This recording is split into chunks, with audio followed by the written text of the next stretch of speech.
iniciando o segundo livro das Crônicas, capítulo 1. O rei Salomão, filho de Davi, conseguiu firmar o seu poder como rei de Israel. E o Senhor seu Deus o abençoou e fez o seu poder aumentar muito. Salomão ordenou a todos os comandantes de 1000 soldados, aos de 100 soldados, às autoridades do governo, aos chefes de família, enfim, a todos os israelitas que fossem com ele até o lugar de adoração que ficava em Gibeão. Nessa cidade estava a tenda da presença de Deus, que Moisés, servo do Senhor, havia feito no deserto. A Arca da Aliança estava em Jerusalém, numa barraca que Davi tinha armado quando havia levado a Arca de Quiriat-Jearim para Jerusalém.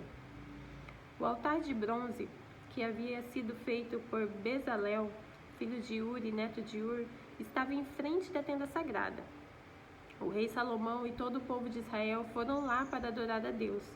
Ali no altar de bronze, Salomão ofereceu a Deus em sacrifício 1000 animais, e foram completamente queimados. Naquela noite, Deus apareceu a Salomão e perguntou: "O que você quer que eu lhe dê?" Ele respondeu: "Tu sempre mostraste teu grande amor por Davi, o meu pai, e deixaste que eu ficasse como rei no lugar dele. Agora, ó Senhor Deus, cumpre a promessa que fizeste ao meu pai, já que me fizeste rei de um povo tão numeroso como o pó da terra. Dá-me sabedoria e conhecimento para que eu possa governá-lo. Se não for assim, como poderei governar este teu grande povo?" Deus disse a Salomão: "Visto que você pediu sabedoria e conhecimento para governar o meu povo, de quem eu fiz você rei, em vez de pedir riquezas, bens ou honras, ou a morte dos seus inimigos, ou vida longa, eu lhe darei sabedoria e conhecimento, e lhe darei também mais riquezas, bens e honras do que qualquer outro rei teve antes de você ou terá depois." Então Salomão saiu do lugar de adoração que ficava em Gibeão, onde estava a tenda sagrada, e voltou para Jerusalém, onde governou o povo de Israel. Salomão ajuntou 1400 carros de guerra e 12.000 cavalos de cavalaria, espalhou uma parte deles por várias cidades e deixou o resto em Jerusalém. Em Jerusalém, durante o seu reinado, a prata e o ouro eram comuns como as pedras, e havia tantos cedros como as figueiras bravas que existiam nas planícies de Judá. Os agentes do rei controlavam a importação de cavalos de Musri e da Sicília, e a importação de carros de guerra do Egito. Esses agentes forneciam cavalos e carros de guerra para os reis heteus e sírios, vendendo cada carro por 600 barras de prata e cada cavalo por 150 barras de prata. Capítulo 2. O rei Salomão resolveu construir um templo para a adoração de Deus, o Senhor, e também um palácio para si mesmo. Alistou 70.000 homens para carregarem o material e 80.000 para cortarem pedras nas montanhas, e colocou 3.600 chefes para dirigirem o trabalho.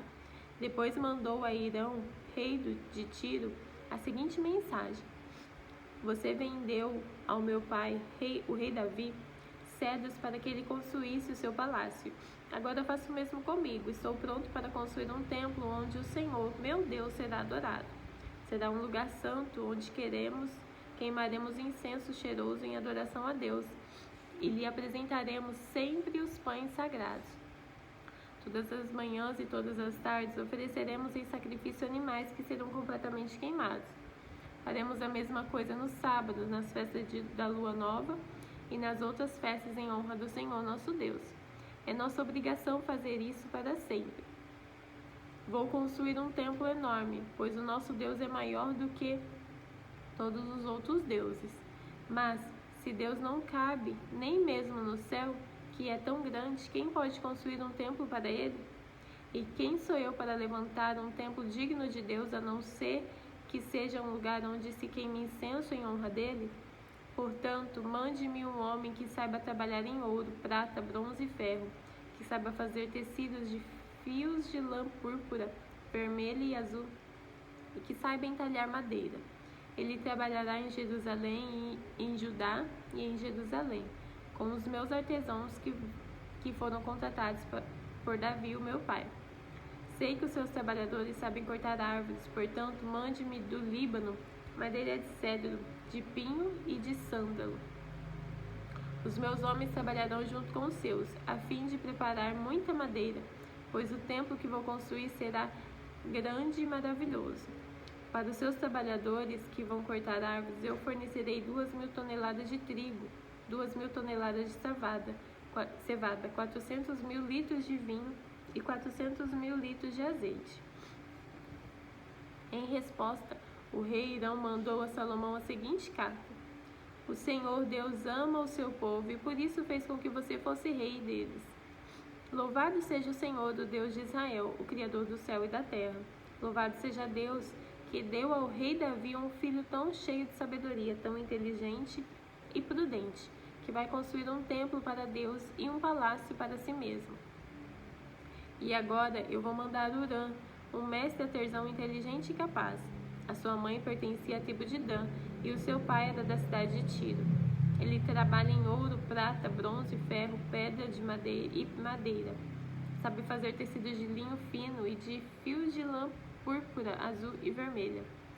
É perito também em obras de entalhe e sabe executar qualquer desenho que lhe seja apresentado. Ele trabalhará com os seus artesãos e com os artesãos do rei Davi, o seu ilustre pai. Eu peço que você nos mande o trigo, a cevada, o vinho e o azeite que prometeu. Nós cortaremos nos montes Líbanos todas as árvores que você precisar. Levaremos-as todas até o mar, faremos jangadas com elas e as levaremos por mar até o porto de Jope. Dali você as levará para Jerusalém. O rei Salomão fez uma contagem de todos os estrangeiros que moravam em Israel, como Davi, o seu pai, tinha feito. Havia no país 153.600 estrangeiros. Salomão separou 70.000 deles para carregarem o material e 80.000 para cortarem as pedras nas montanhas, e 3.600 como chefes para dirigirem o trabalho. Capítulo 3. Salomão começou a construir o templo do Senhor Deus em Jerusalém, no Monte Moriá, onde Deus havia aparecido ao rei Davi, o pai de Salomão. O lugar que Davi tinha escolhido era o terreiro de malhar trigo de Araúna, o Jebuseu. Salomão começou a construção no segundo mês do 4º ano do seu reinado. O templo que Salomão construiu media 27 metros de comprimento por 9 de largura, de acordo com o padrão antigo. A sala da entrada tinha 9 metros de largura, que era a mesma largura do santuário, e a sua altura era 9 metros. Salomão revestiu de ouro puro o lado de dentro da sala. Ele forrou de madeira de pinho o lugar santo.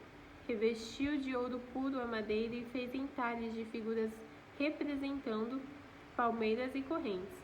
Enfeitou o templo com pedras preciosas e com ouro do país de Parvaim. Revestiu de ouro as figas, os batentes, as paredes e as portas do templo, e mandou gravar figuras de querubim nas paredes. A sala interna, que é o lugar santíssimo, media 9 metros de comprimento por 9 de largura, que era a mesma largura do templo, para revestir as paredes do lugar santíssimo.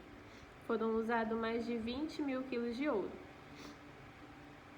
O ouro usado para dourar os pregos pesava mais de meio quilo, e as paredes das salas de cima também foram revestidas de ouro. Salomão mandou fazer 2 querubins de madeiras que foram folheados a ouro e os colocou no lugar santíssimo. Cada querubim tinha suas asas e cada asa media 2,20 metros e 5 centímetros de comprimento.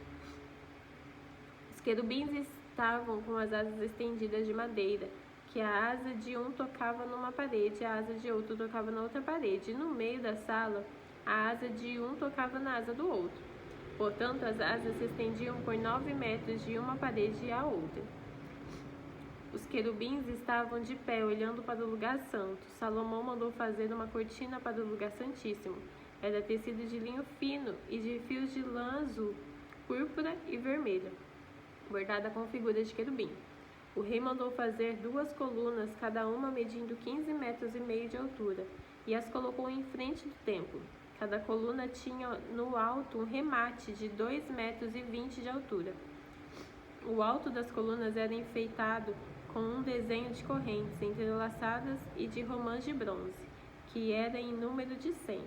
As colunas foram postas na frente da entrada do templo. A que ficava no lado sul se chamava Jaquim, e a que ficava no lado norte se chamava Boaz. Capítulo 4. Salomão mandou fazer um altar de bronze de 9 metros de comprimento por 9 de largura e 4,5 de altura. Também mandou fazer um tanque redondo de bronze com 2,25 metros de profundidade, 4,5 metros de diâmetro e 13,5 metros de circunferência. Ao redor da borda de fora do tanque, que media 13,5 metros, havia 2 carreiras de figuras de touros de bronze, que tinham sido fundidas todas em uma só peça junto com o tanque. O tanque se apoiava sobre as costas de 12 touros de bronze que olhavam para fora. 3 olhavam para o norte, 3 para o oeste, 3 para o sul, 3 para o leste. A grossura das paredes do tanque era de 4 dedos. A sua borda era como a borda de um copo, curvando-se para fora das pétalas de um lírio. A capacidade do tanque era de mais ou menos 60 mil litros. Fizeram também 10 bacias nas quais era levado tudo o que se usava para o sacrifício dos animais. 5 bacias foram colocadas no lado sul do templo e 5 no lado norte. A água do tanque era para os sacerdotes se lavarem. Fizeram 10 candelabros de ouro, como havia sido ordenado. Eles foram colocados no templo, 5 no lado sul e 5 no lado norte.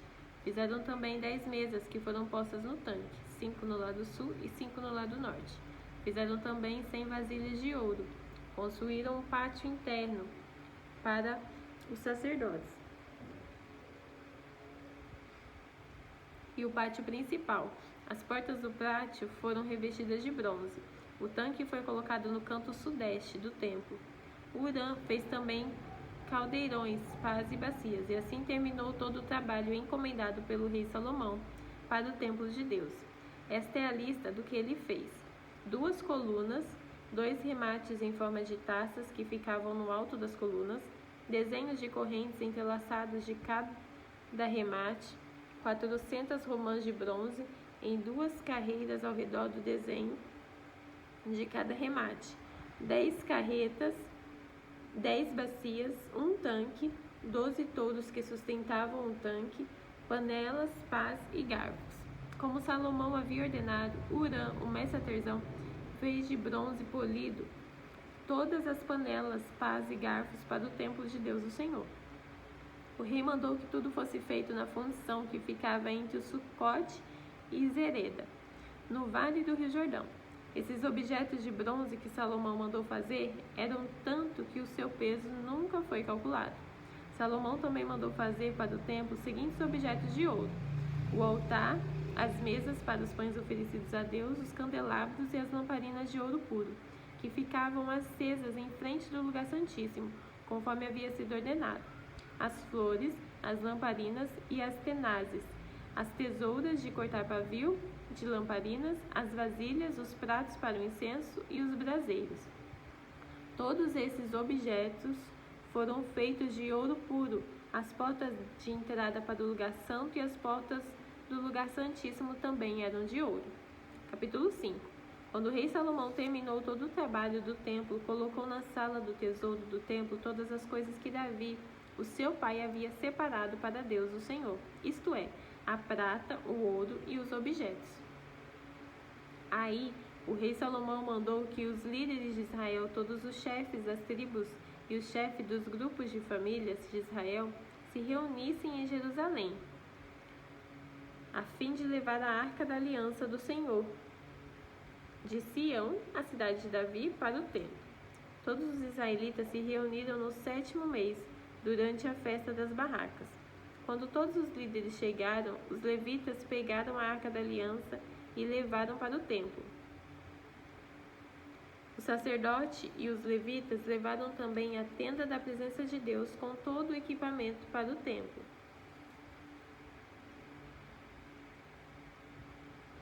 O rei Salomão e todo o povo de Israel se reuniram em frente da arca da aliança e ofereceram em sacrifício um grande número de ovelhas e touros, tantos que nem davam para contar.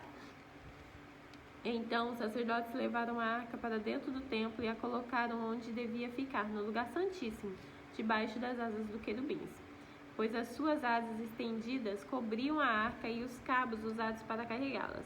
As pontas dos cabos podiam ser vistas de qualquer pessoa que ficasse diretamente em frente ao lugar santíssimo, mas não podiam ser vistas de nenhum outro lugar. Os cabos ainda estão ali até hoje. Durante a arca estavam somente as duas placas de pedra. Dentro da arca estavam somente duas placas de pedra que Moisés havia colocado ali, quando, no Monte Sinai, o Senhor Deus havia feito uma aliança com os israelitas depois que eles saíram do Egito.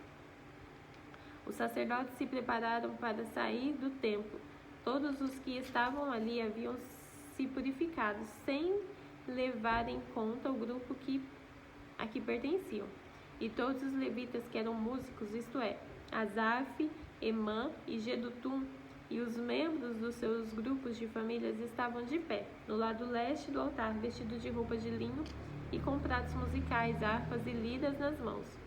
Junto com eles estavam 120 sacerdotes que sabiam tocar trombetas. Aí todos juntos começaram a tocar as trombetas e a cantar em voz alta para dar graças a Deus o Senhor e o louvarem. Com acompanhamento de trombetas, pratos e outros instrumentos musicais, eles louvaram a Deus e cantaram assim: Louvem a Deus o Senhor, porque Ele é bom e porque o seu amor dura para sempre. Quando os sacerdotes estavam saindo, uma nuvem encheu o templo de Deus o Senhor, com a glória do Senhor. Por isso eles não puderam voltar para dentro, a fim de realizar os seus atos de culto. Terminamos por hoje.